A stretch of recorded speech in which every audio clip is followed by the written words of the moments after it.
하나님 아버지, 이 시간에 부활하신 그리스도 그분의 음성을 우리가 듣기를 원합니다. 우리가 성경을 펴고 그 말씀을 묵상하며 읽고 생각할 때에 주의 성령께서 능력으로 우리의 마음 가운데 찾아오셔서 그리스도의 영광을 드러나해 주시고 저희들로 하여금 기쁨과 소망 가운데 또 헌신의 의지로 우리의 삶을 살도록 격려하여 주시기를 우리 구주 예수 그리스도의 이름으로 간절히 기도합니다. 아멘. 호주에서 상당히 지명도가 높은 시사 프로그램 중에 이 ABC 방송국이 매주 월요일 저녁마다 방송하는 Q&A라는 프로그램이 있습니다. 지난 2013년 11월 13일 날 방송된 그 프로그램은 마침 그때 시드니에서 해마다 열리는 The Festival of Dangerous Idea, 위험한 발상들을 위한 축제라는 그런 그 축제에 이제 이 축제라는 게 이제 이 정치적, 사회적, 문화적, 윤리적으로 이 대중들이 들었을 때 이 좀 너무 위험한 그런 생각이 아닌가 이런 것들을 발표하고 거기에 대해서 학술 대회를 열고 토론하고 하는 그러한 그 행사인데요. 이 페스티벌에 연사로 초대되었던 사람들을 이 프로그램에 이제 초대를 해가지고 시드니 오페라 하우스에서 공개 토론을 한 것을 녹화를 해가지고 방송을 해준 적이 있습니다. 그때 참석했던 그 인사 중에 영국의 저명한 언론인 한 사람인 피터 히춘슨이라는 사람이 있었는데요. 여러분이 이 피터 히춘슨이라는 사람 잘 아시는지 모르겠습니다만 그에게 이제 형이 있습니다. 이 크리스토퍼 히춘슨이라는 분인데요. 이분은 이제 이 무신론을 주장하는 그런 사람이고 수많은 기독교 인사들과 이 종교의 문제에 관해서 논쟁을 활발하게 벌여온 변론가로 아주 무신론자들 사이에서 영웅처럼 추앙을 받던 그런 사람이었습니다. 이 동생 피터 히춘스 이 사람도 한때는 형처럼 무신론에 심취해서 기독교의 신앙을 적극적으로 반대하던 그런 사람이었지만 나중에 그가 예수 그리스도를 구주로 영접한 후에 자기가 그리스도인이라는 사실을 공개적으로 알리면서 자기 형과의 관계가 이 대중들의 집중적인 주목을 받기도 했었습니다. 근데 바로 그 사람이 이제 이 시드니 이 위험한 주장을 위한 축제에 연사로 초대가 되었고 ABC 방송국은 그 사람과 또 몇몇 인사들을 초대해서 공개 토론을 이제 벌이게 한 것입니다. 근데 그날 이 프로그램의 맨 마지막 순간에 방청객 중에 한 명이 이 세상을 보다 나은 세상으로 변혁시킬 수 있는 가능성이 있는 가장 위험한 생각, 발상이 있다면 무엇이라고 생각하십니까? 하는 질문을 그 연사들에게 던졌는데요. 그 질문을 받은 이 피터 히춘스 이분이 무엇이라고 대답을 했는지 우리 동영상을 통해서 잠시 들어보도록 하겠습니다.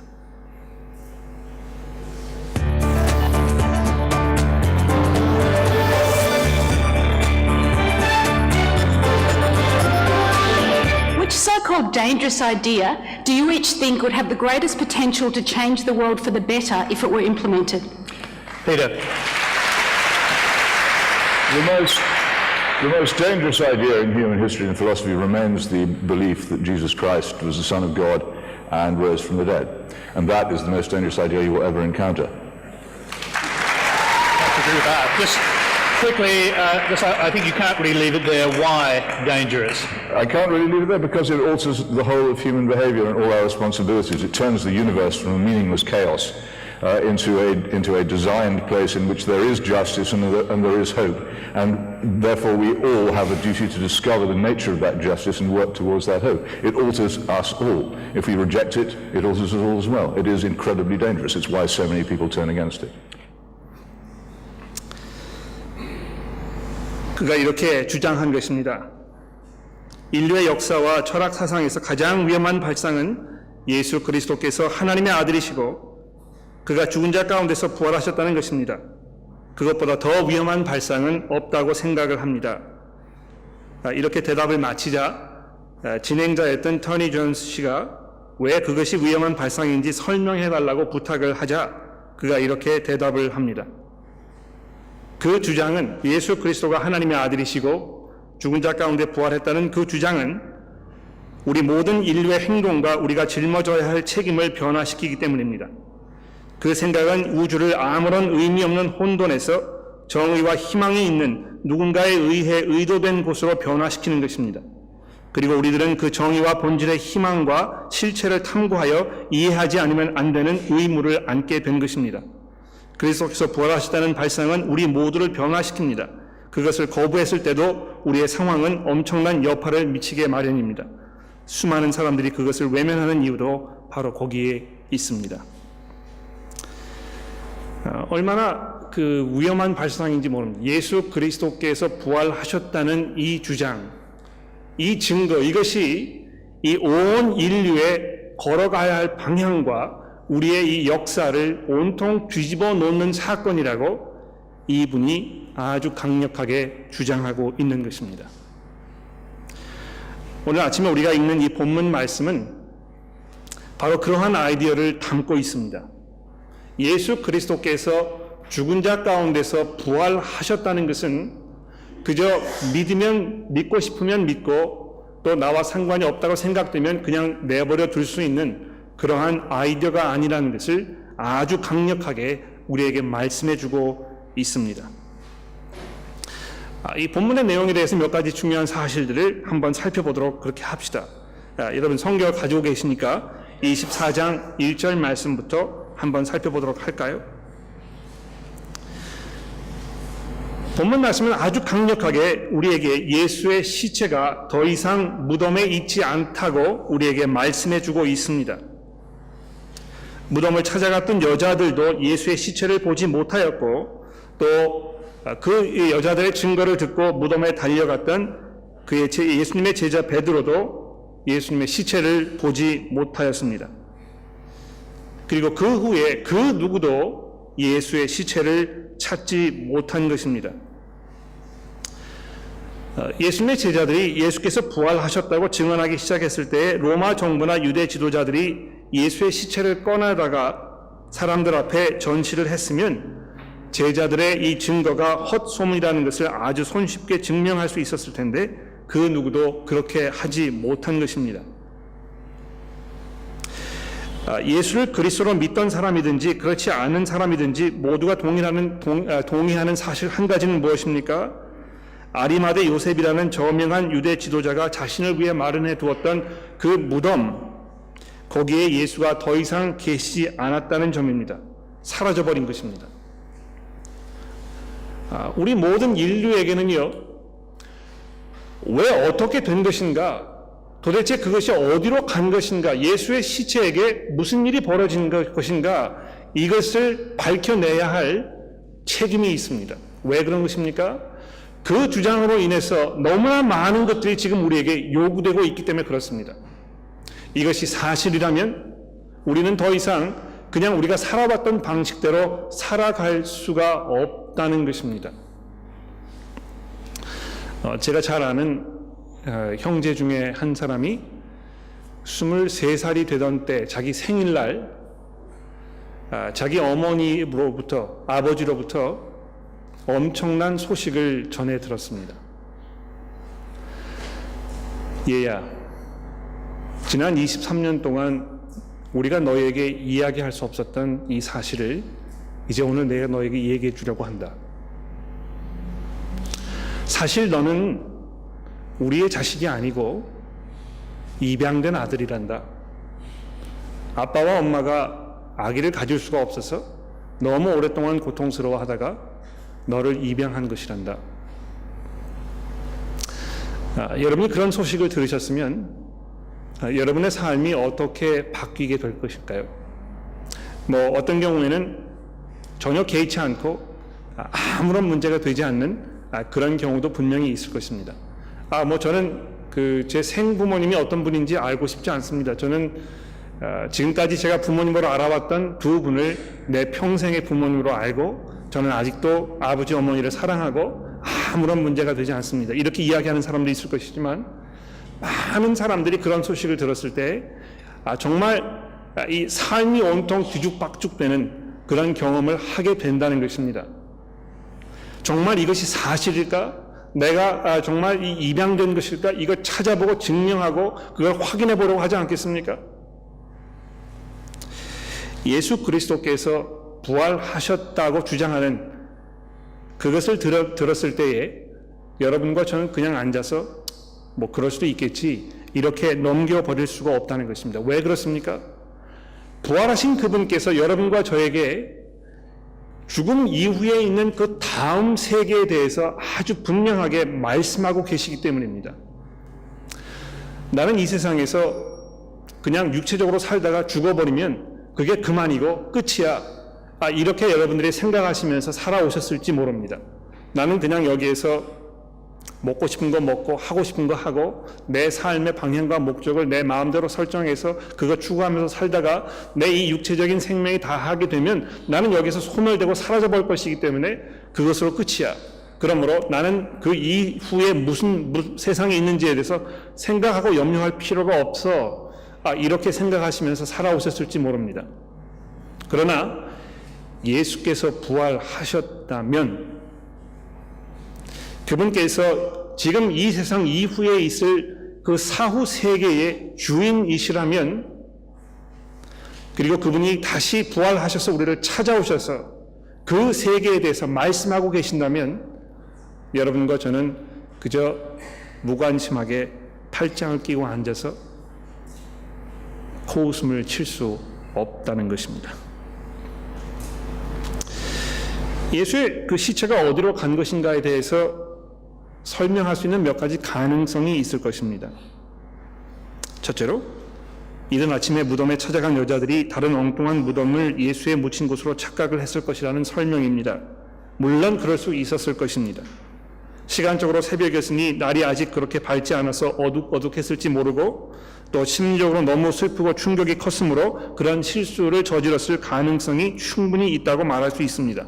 그런데 여러분 본문 10절에 보십시오. 그 당시 그 자리에 함께 있던 여인들이 등장하는데 이름을 밝힌 사람들만도 3명이나 되고요. 그 이외에도 다른 여성들이 그 자리에 함께 있었다 이렇게 이야기하고 있습니다. 여자들이 실수로 엉뚱한 무덤을 찾아간 것이라면 그들 모두가 다 똑같이 동시에 그런 실수를 저질렀다는 말인데요. 그게 그렇게 설득력 있게 들리지 않습니다. 더군다나 그 여자의 증언을 듣고 12절에 보시게 되면 베드로가 다시 무덤을 찾아갔다고 했지만 역시 그도 그 무덤에서 세마포만 보았다고 누가가 증언하고 있습니다. 그 사람도 똑같은 실수를 저지른 것일까요? 그리고 무엇보다도 이 여자들이 엉뚱한 무덤을 찾아간 것이라면 문제는 아주 간단해지지 않겠습니까? 이런 코미디 같은 실수를 저지르고 예수가 부활했다고 떠들고 다니는 사람들이 있었을 때에 관리들이 진짜 예수의 무덤을 파헤쳐서 그 시체를 그들 앞에 제시하면 모든 문제가 해결되었을 텐데 왜 그렇게 못한 것입니까? 두 번째 가능성은 그 몸을 제자들이 어디다 빼돌리고 나서 이런 엄청난 자작극을 벌인 것이라는 주장입니다. 이런 주장은 사실 사건이 일어났던 처음부터 제시되어 온 그런 주장인데요. 여러분 특히 그 마태복음 27장에는 이렇게 기록이 되어 있습니다. 마태복음 27장 62절에 보시게 되면 이튿날은 준비일 다음 날이라 대제사장들과 바리새인들이 함께 빌라도에게 이르되 주여 저 속이던 자가 살아있을 때에 말하되 내가 사흘 후에 다시 살아나리라 한 것을 우리가 기억하노니 그러므로 명령하여 그 무덤을 사흘까지 굳게 지키게 하소서. 그의 제자들이 와서 시체를 도둑질하여 가고 백성들에게 말하되 그가 죽은 자 가운데서 살아났다 하면 후에 속임이 전보다 더 클까 하나이다 하니 빌라도가 이르되 너희에게 경비병이 있으니 가서 함께 힘대로 굳게 지키게 하라 하거늘 그들이 경비병과 함께 가서 돌을 인봉하고 무덤을 굳게 지키니라. 예수의 제자들이 시체를 훔쳐간 것이라면 밤에 와서 병들과 한바탕 난투극을 벌이고 그들을 제압한 후에야 가능했을 텐데요. 시골에서 물고기나 잘면서 살던 어부들이 정식 훈련을 받은 군인들을 과연 이길 수 있었던 것입니까? 더군다나 제자들이 그런 스턴트를 감행하려고 할지 모른다고 이미 생각을 해서 철저하게 만반의 준비를 하고 정신을 반짝 차린 후에 굳게 무덤을 지키려고 작정했던 그 사람들을 과연 제압하고 이렇게 할 수가 있었던 것일까요? 그리고 또 이 마태복음 28장 11절로 넘어가 보십시오. 여자들이 갈대의 경비병 중 몇이 성에 들어가서 모든 된 일을 제사장들에게 알리니 그들이 장로들과 함께 모여 의논하고 군인들에게 돈을 많이 주며 이르되 너희는 말하기를 그들의 제자들이 밤에 와서 우리가 잘 때에 그를 도둑질하여 갔다 하라. 만일 이 말이 총독에게 들리면 우리가 권하여 너희로 근심하지 않게 하라 하리니 군인들이 돈을 받고 가르친 대로 하였으니 이 말이 오늘날까지 유대인 가운데 두루 퍼지니라. 이런 일반적인 어떤 주장들, 어떤 그 예수의 시체가 사라진 것에 대한 설명들, 이런 것이 얼마나 설득력이 없는 것인지 이런 거 우리가 충분히 생각해 볼 수가 있습니다. 그리고 이 두 가지 이외에는 어떤 다른 어떤 설명이 있을 수 없다고 생각합니다.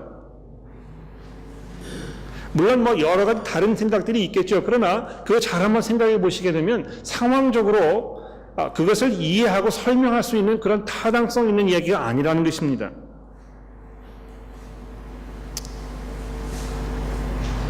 그러나 세 번째 가능성이 있습니다. 오늘 6절에 천사들이 여자에게 말한 것처럼 무덤에 시체가 없었던 것은 그가 살아나셨기 때문이라는 것입니다.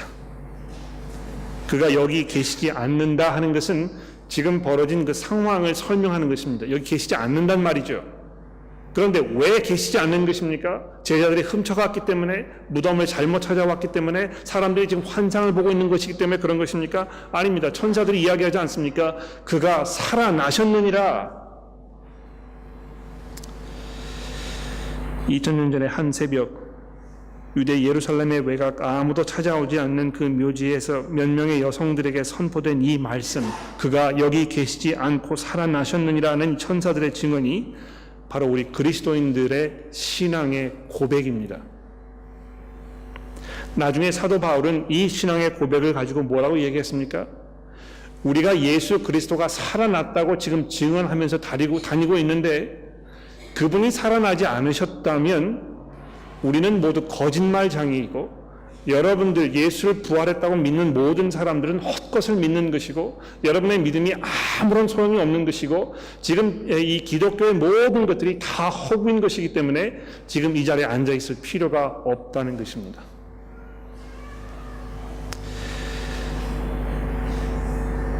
이 피터 히친스 그분이 이야기하신 것처럼 성경이 증거하는 대로 예수의 부활을 목격했다고 주장하는 사람들의 이야기대로 그분이 부활하셨다면 여러분과 저의 삶은 온통 앞뒤가 바뀌어야 할 것입니다. 재미있는 사실은 예수 부활의 사건을 첫 번으로 목격한 사람들이 여성이었다고 누가가 기록하고 있습니다. 이 대단한 어떤 그 모험이 아닐 수 없어요. 이렇게 기록하는 것이. 왜 그렇습니까? 지금은 세상이 바뀌어서 그렇지 않습니다만 그 1세기 이 유대 땅에서는요 여성들의 증언이 법적으로 아무런 효력이 없었습니다. 여자들은 믿을 수 없다 하는 것이 이 사회의 팽배해 있는 어떤 그 생각이었다는 것입니다. 그런데 그런 것을 누가가 모를 리가 없었지 않습니까? 그런데도 누가가 그것을 마다하지 아니하고 굳이 여자들이 예수의 부활을 가장 먼저 목격했다고 기록한 이유는 무엇입니까? 정말 그랬기 때문에 그런 것 아닙니까? 사실대로 기록해야 했기 때문에 그런 것 아닙니까? 조금 더 사람들에게 어필을 하고 사람들에게 설득력을 주고 어떤 신빙성 있는 것처럼 만들려고 조작을 벌인 것이라면 아마 저명 인사 누가 가서 찾아가서 이것을 목격했다고 이야기를 했었어야 맞는 것일 것입니다.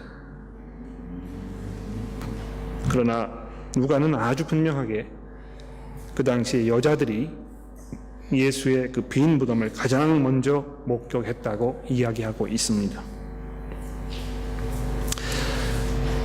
자, 아마 이 자리에 계신 여러분들 가운데 예수의 부활에 대해서 의구심을 가지고 계시는 분들이 분명히 있을 거라고 생각합니다. 정말 그랬을까? 뭐 신화적인 이야기겠지. 또 그렇게 믿고 싶은 사람들에게는 뭐 그렇게 믿으라고 이야기하면 되는 것이겠지. 그게 나와는 별로 상관이 없는 일인 것 같은데 이렇게 생각하시는 분들이 분명히 이 자리에 앉아 계실지 모르겠습니다. 그러나 여러분, 혹시 여러분의 부모님께서 10년, 20년 전에 세상을 떠나신 것이 분명한데요. 그분의 무덤이 지금 분명히 있고 거기에 가서 절을 하고 인사하고 뭐 매마다 가서 그 성묘를 하고 하는 그런 것이 10년 동안 지내왔었는데요. 어느 날 전화를 딱 받았더니 세상을 떠나신 아버님의 목소리가 들렸다고 생각해 보십시오. 여러분 어떻게 하시겠습니까? 이 무슨 장난 전화를 하는 것인가? 이렇게 이야기하시겠죠? 누가 우리 아버지의 목소리를 흉내를 내는 것인가? 이 화가 치미시겠죠? 지금 무슨 장난하는 것이냐고 막 욕을 하시겠죠? 그리고 누가 이것을 지금 하고 있는 것인지 찾으려고 하지 않겠습니까? 진위를 따지려고 생각해 보지 않으시겠습니까? 여러분, 예수께서 부활하셨다는 이 그리스도인들의 주장은 여러분의 삶을 온통 뒤집어 엎어놓을 그러한 놀라운 소식입니다. 여러분의 삶을 뒤집어 놓지 않는다면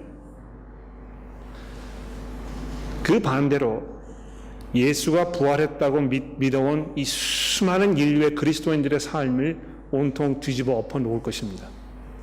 예수가 부활하지 않았대. 아직도 무덤에 남아있고 제자들이 버린 조작극이고 이렇게 된다면 여러분과 저는 이 세상에서 가장 불쌍하고 가장 어리석은 그러한 사람들일 것입니다. 그 이외에 다른 선택이 없는 것입니다. 아마 오늘 이 시간 이 자리에서 여러분에게 여러분의 마음을 정하셔야 할 그러한 도전이 지금 주어지고 있다는 것입니다. 두 번째로 중요한 것은 예수가 부활했다는 것이 그러면 우리에게 무슨 의미가 있는 것인가, 이것을 우리가 조금 정리해 보는 것이 중요하겠습니다. 어떤 면에서 오늘 본문 말씀의 나머지 부분이 그 의미에 대해서 이제 자세하게 몇 가지 우리에게 설명해 주고 있는데요. 거기 몇 가지 살펴보도록 그렇게 하겠습니다. 첫째로, 예수께서 직접 말씀하시기를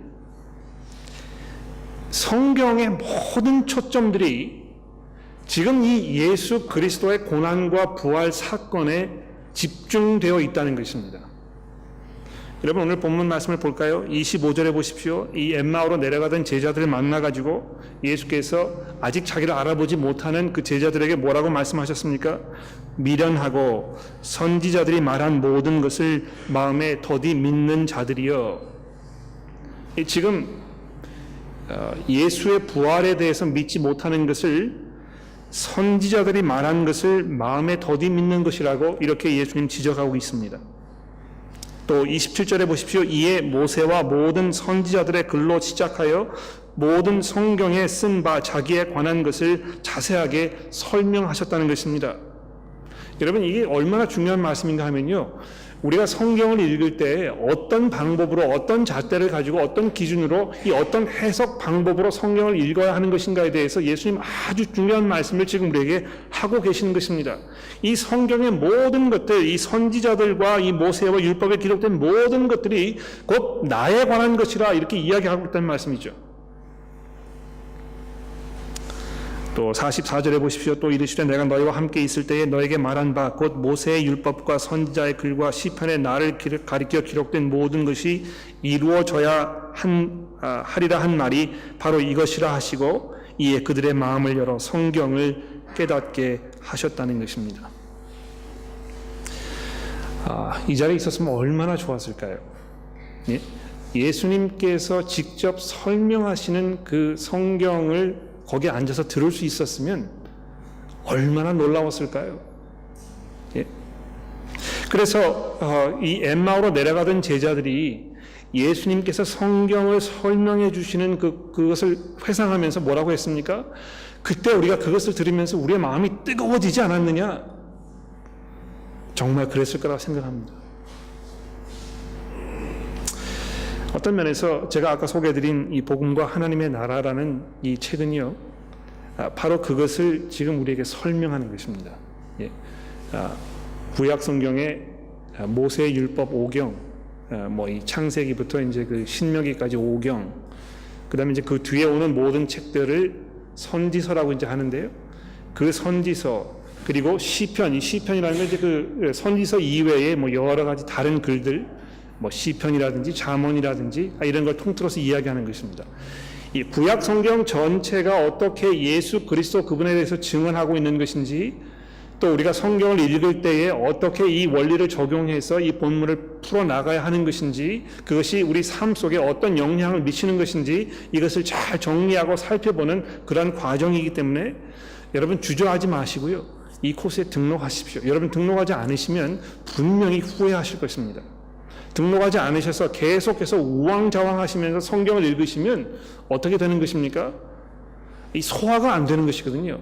성경을 많이 읽으시는 것은 좋은데요, 그 성경을 읽으면서 그것으로 하여금 우리가 어떤 결론에 도달해야 될 것인가, 이걸 잘 모르시기 때문에 계속 헛소리를 하고 되는 경우가 얼마나 많이 있는지 모릅니다. 그러므로 여러분 등록하셔서 잘 한번 생각해 보십시오. 예수님께서 지금 부활하셔가지고 제자들에게 하고 계시는 이 말씀의 그 의미가 무엇인지 여러분 주저하지 마시고 한번 공부해 보십시오. 두 번째로, 이 부활 사건을 통해서 그리스도께서 마침내 그 영광에 들어가셨다는 것입니다. 25절에 보십시오. 미련하고 선지자들이 말한 모든 것을 마음에 더디 믿는 자들이요, 그리스도가 이런 고난을 받고 자기의 영광에 들어가야 할 것이 아니냐. 이 부활하신 그리스도께서 비로소 자기가 마땅히 받아야 할 그 영광에 이제 도착하셨다는 것입니다. 우리 인류의 가장 무서운 적, 그 누구도 승리하지 못한, 그 누구도 이겨보지 못한 적이 있다면 무엇입니까? 죽음입니다. 그 누구도 죽음의 권세를 이길 수가 없었습니다. 그렇게 건강하게 그렇게 떵떵거리면서 살던 모든 권세자들이, 모든 사람들이 그 어느 시점에선가는 아침의 이슬처럼 그저 사라져버리게 될 뿐입니다. 그러나 그리스도께서 그 죽음을 정복하셨다는 것입니다. 그 죽음의 권세를 깨뜨리셨다는 것입니다. 그리고 더 놀라운 것은요, 그 권세를 가지시고 예수께서 여러분과 저로 하여금 역시 마찬가지로 그 죽음을 깨뜨릴 수 있다는 약속을 우리에게 주시고 계시는 것입니다. 얼마나 놀라운 권세입니까? 그분의 능력이 얼마나 한없는 것입니까? 그분의 영광이 얼마나 놀라운 것입니까? 또 보십시오. 45절에 보십시오. 그들의 마음을 열어 성경을 깨닫게 하시고 또 이르시되 이같이 그리스도가 고난을 받고 제3일에 죽은 자 가운데서 살아날 것과 또 그의 이름으로 죄 사함을 받게 하는 회개가 예루살렘에서 시작하여 모든 족속에게 전파될 것을 기록되었으니. 여러분, 예수께서 받으신 그 영광, 부활을 통해서 들어가신 그 영광이 무엇입니까? 바로 그분의 이름으로 죄 사함을 얻게 하는 회개가 이제 가능하게 되었다는 것입니다. 여러분, 우리의 이 그 마음 가장 깊은 곳에 자리하고 있는 그 죄라는 문제가 있지 않습니까? 네?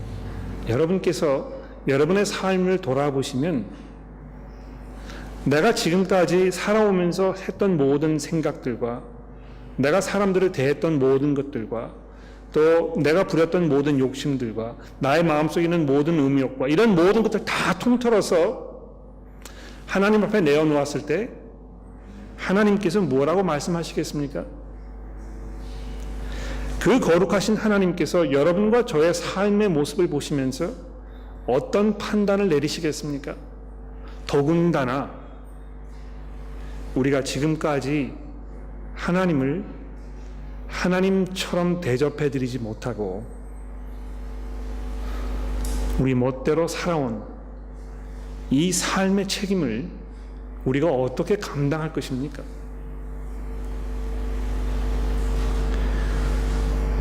그러나 그것을 용서받게 하시는 예수 그리스도의 이름의 번세가 이제 온 천하에 드러난 것입니다. 우리가 그분의 이름을 의지하게 되면 이제 우리는 하나님과 화해할 수 있습니다. 그분의 자녀가 될 수 있게 된 것입니다. 죽음을 이길 수 있게 된 것입니다. 우리가 영원히 하나님의 나라에서 하나님의 모든 것들을 상속받게 될 것입니다. 이 마지막에 예수님께서 약속하시는 이 약속을 보십시오. 내가 내 아버지께서 약속하신 것을 너희에게 보낼 것이니, 예수님께 성령을 지금 약속하고 계시는 것이거든요. 그렇죠? 부활하신 예수께서 하늘에 올라가셔서 뭘 하셨습니까? 뭘 하셨을까요? 그분께서 성령을 보내신 것입니다. 예? 여러분과 제가 예수 그리스도를 구주로 고백할 수 있는 것은 어떻게 가능하게 된 것입니까? 하나님의 성령께서 오셨기 때문에 가능한 것입니다. 그러므로 여러분과 제가 예수 그리스도를 구주로 고백한다면 이미 우리는 예수께서 약속하셨던 그 성령을 우리 선물로 받은 것인데요. 여러분과 제가 이 예수의 성령을 받아서 예수 그리스도를 구주로 고백하고 지금 있는 상태에 있다면 바로 그것이 지금 예수께서 하나님의 보좌 우편에 앉아 계신다는 그 증거가 된다는 것입니다.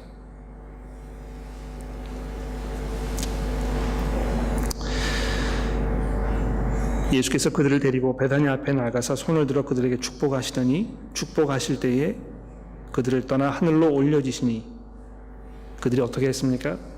그에게 경배하고 큰 기쁨으로 예루살렘에 돌아가 성전에서 하나님을 찬송하더라. 우리 그리스도인들은 그 때를 탄다고 이제 그러죠. 어떨 때는 뭐 이제 그 기분이 좀 이렇기도 하고 또 저런 때는 좀 저렇기도 하고 왔다 갔다 하는 그런 사람은 아닌 것 같습니다. 왜 그렇습니까? 우리 그리스도인들은요, 매일매일의 삶의 순간에서 그리스도의 부활과 그분의 고난과 그분의 그 영광을 우리가 증거하고 믿고 의지하는 그런 사람들이기 때문에 그렇습니다. 매주 교회 오셨을 때 이 자리에서 그리스도의 죽음과 그분의 부활이, 그분의 영광이 선포되지 않는다면 우리의 모임은 헛것일 것입니다.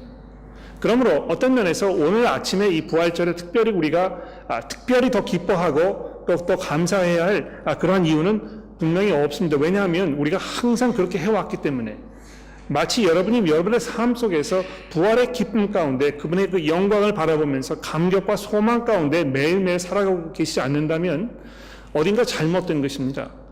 초점이 어디 좀 흐려진 게 분명합니다. 그러므로 여러분, 그리스도께서 부활하셨다면 매일매일의 삶 속에서 우리가 정말 큰 기쁨으로 하나님을 향한 깊은 마음속에서 울려나는 찬송으로 우리의 삶을 매 순간 살아가야 할 것입니다. 기도하겠습니다.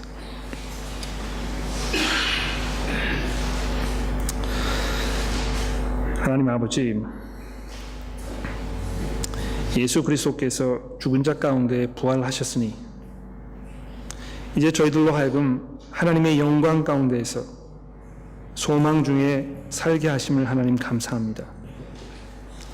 하나님 저희를 도와주시고 인도하셔서 우리가 비록 이 땅에서 죄와 씨름하며 우리가 마땅히 겪어야 할 고난과 어려움을 만나는 이 순간에도 감사와 감격으로, 기쁨으로, 찬송으로 우리의 삶을 살 수 있도록 도와주시기를 하나님 간절히 기도합니다.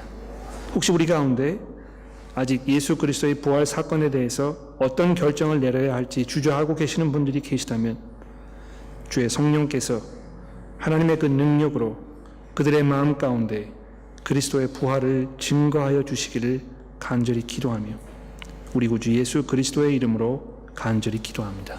아멘.